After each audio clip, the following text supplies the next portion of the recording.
Uwi na naman dito sa Los Baños at ang maganda dito. Dito ko nalaman yung pwesto ng aking pinsan. So, ayan. Postres.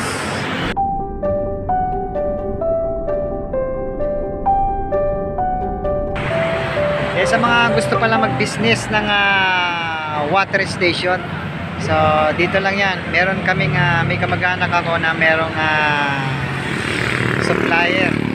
Yan, supplier, at sila na rin yung gumagawa nito. Sila nila nagsiset up ng sa mga gustong magtayo ng water station.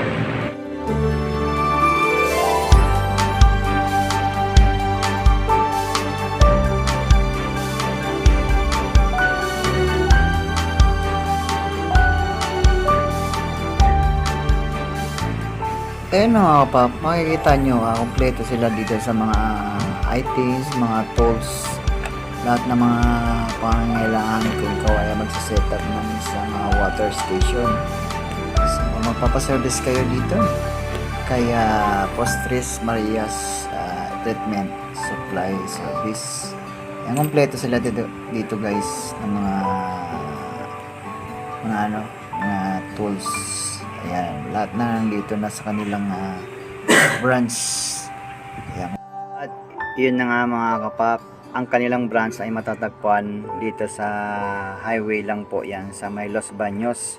Ayan, malapit po ito sa sa Bae. Bago dumating ng Jollibee ng Bae, yung pakanan papuntang San Pablo. So matatagpuan ito sa pangalawang stoplight nyo, makikita bandang kanan to mga kapap. Ayan po, Postres Maria Water Treatment. Ayan, supply service. Ayan, kompleto sila dito mga kapap. Meron na sila dito lahat ng mga klase ng hinahanap nyo sa mga gustong bumili ng mga gallons. Ayan, mga decolor pa yung mga gallons dito mga kapap. Kaya sa mga kapanood po nito na merong water station, yung pong malapit po kayo dito sa Los Baños, ayan, dito nyo po yan matatagpuan sa highway lang po ng Los Baños, malapit sa Bae. Ayan mga kapap.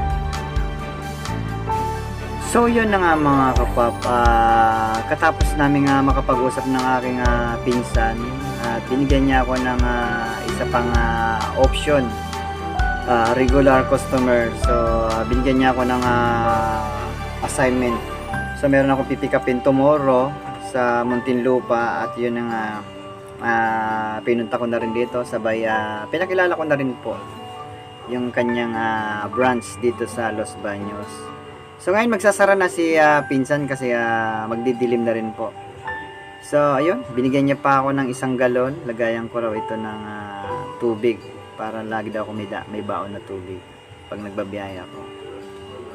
So ayun mga kapap, sana po sa mga makakapanood ng aking videos, kung meron mo po kayong mga kakilala dyan na merong water station or gustong magtayo ng business na ganito, so may supplier tayo na pwede nyong puntahan at malapitan.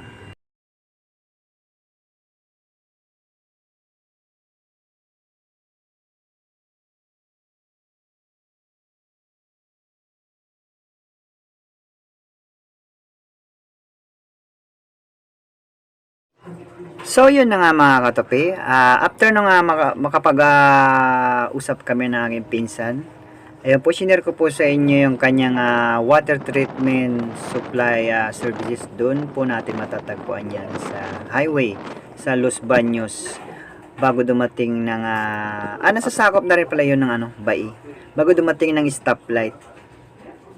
So yan yung papuntang Santa Cruz pa San Pablo. So pagkagaling tayo ng Calamba, makikita nyo po yun sa bandang kaliwa yung kanyang branch.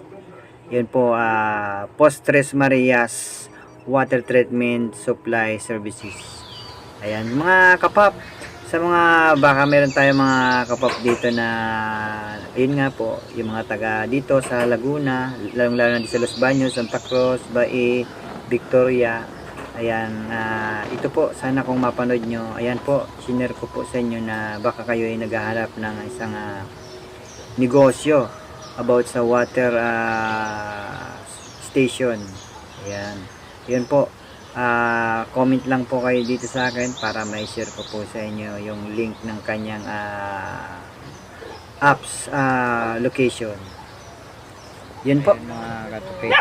Tapos na akong bumili. Ngayon ay dumaan tayo ngayon sa mother ko kasi nga may pinangako sa nanay ko ito yung solar na may ilaw dahil nga problemado sila sa kuryente dito. Okay. Aray ko. Ba't kasi grabe na putong na to. Hoy, ne.